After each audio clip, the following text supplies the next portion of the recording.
नमस्ते भैया, हम संतोष पाल आप सामने गीत प्रस्तुत करते हैं कजरी। अगर आप लोग गीत पसंद हो, आप लोग अपन प्यार दुलार आशीर्वाद जरूर दिए और हमारे चैनल को लाइक शेयर सब्सक्राइब कमेंट करें ना भूलिए भैया।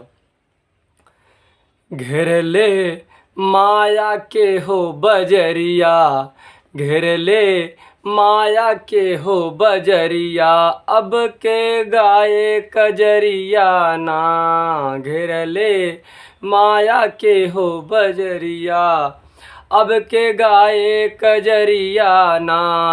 अब के गाए कजरिया ना हो, अब के गाए कजरिया ना। घर ले माया के हो बजरिया, अब के गाए कजरिया ना। रुसली अमवा पर कोई लरिया, रुसली अमवा के कोई लरिया, अब के गाए कजरिया ना। फिर से ना आई हैं ओ दिनवा, काहे रोई रोई सवनवा, काहे रोई रोई सवनवा।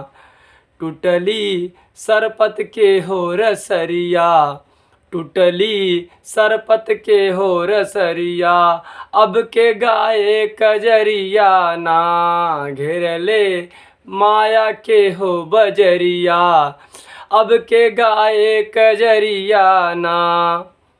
सब ओरी बाटे तानी तनवा, बड़का नाम छोटा दरसनवा, बड़का नाम छोटा दरसनवा।